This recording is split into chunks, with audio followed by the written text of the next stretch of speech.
un circuit suivant et on voudrait calculer les courants dans les branches. Alors là, on peut utiliser la méthode des courants de mailles, c'est-à-dire on peut choisir deux mailles, celle-là et celle-là, et on peut calculer par les lois de Kirchhoff les courants qui circulent dans les branches.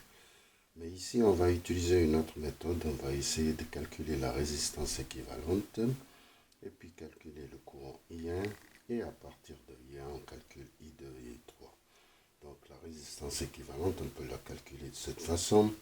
On a R2 et R3 qui sont en parallèle. Et puis on a R1 qui est en série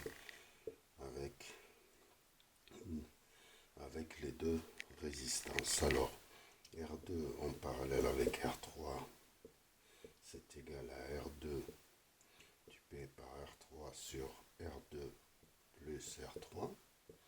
Donc c'est 12 multiplié par 4 sur 16.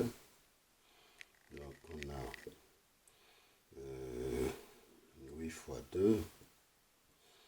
On a 3 fois 4 fois 4. Donc on a le 2 qui s'en va. Le 4, ok, on va revenir. C'est 4 fois 2. 4 fois 2 fois 2. 4 fois 2 fois 2. Donc le 4 il s'en va et le 4 s'en va aussi. Donc on a 3 ohms. Voilà. Et puis maintenant on ajoute R équivalente, c'est R2 parallèle avec R3 plus R1. Alors c'est égal à 3 plus 3 qui est égal à 6 ohms. Et d'ici on calcule le courant I1. I1 c'est égal à V1 sur RE. C'est égal à 24 sur 6. Donc c'est 4 ampères. Alors à partir de là, on peut utiliser soit le diviseur de courant, soit on calcule la chute de tension ici, VR1 qui est égal à R1 multiplié par I1. Donc c'est 3 multiplié par 4, c'est 12 volts. Et d'ici, on peut calculer VR2 qui est égal à VR3 qui est égal à V1 moins VR1.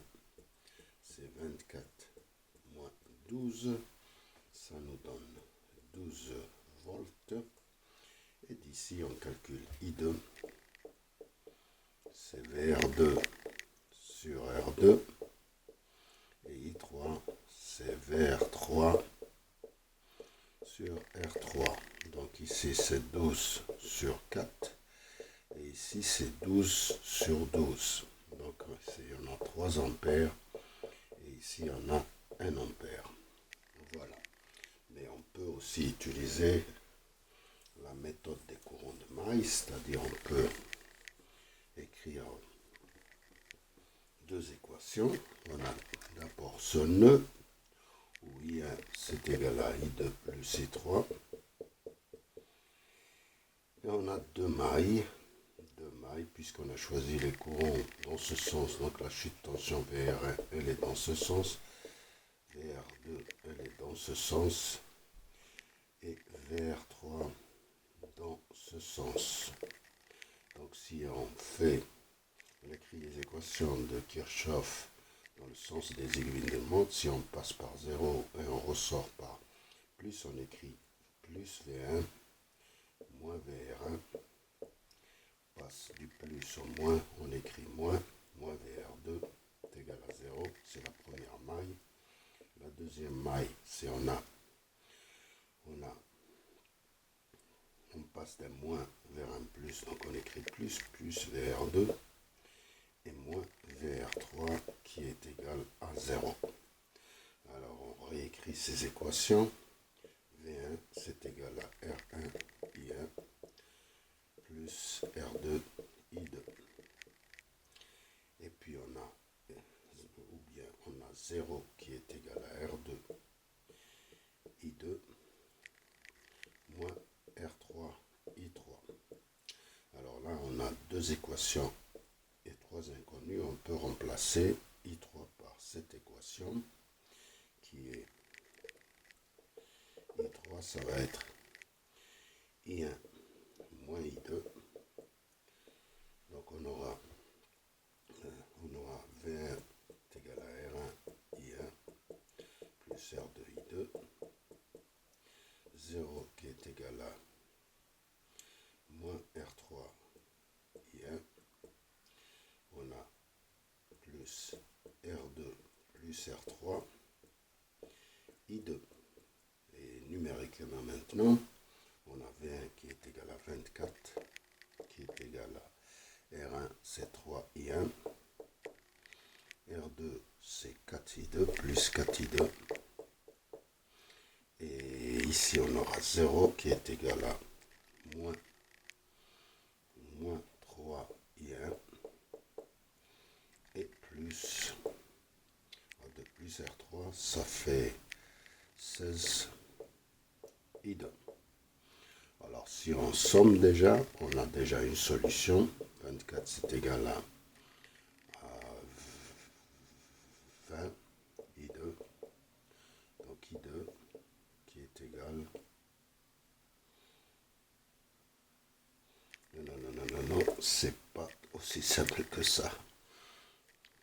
Alors là c'est 24, hein, c'est pas R1, c'est 12. Alors, c'est trop simple. Ça, si on multiplie par 4 et ça par 1, on aura 4 fois 4, 4 fois 4 c'est 16, je retiens 1, 96, c'est bien ça. 48 et 48, ouais. 12 et 1. 4 fois 4 c'est 16 et 2. Et 0, c'est égal à moins 12 et 1. Plus 16 et 2. Donc si on somme, on aura 96 qui est égal à 32 I2. I2 qui est égal à 96 sur 32. Ça doit être 96 sur 32, ça doit être 3. Voilà, 3 ampères. Et si on prend l'une des deux équations, c'est-à-dire 24 qui est égal à 3 I1 plus 4 I2, 4 fois 3, 12, 24 moins 12 qui est égal à 3 I1, I1 c'est égal à 24 moins 12 sur 3, donc c'est 12 sur 3, c'est 4 ampères. I1 est égal à 4 ampères et d'ici on calcule I3, I3 c'est I1 moins I2 c'est 4 moins 3 et c'est égal à 1 ampère. Voilà, on a calculé les courants par deux méthodes et je vous remercie de votre attention.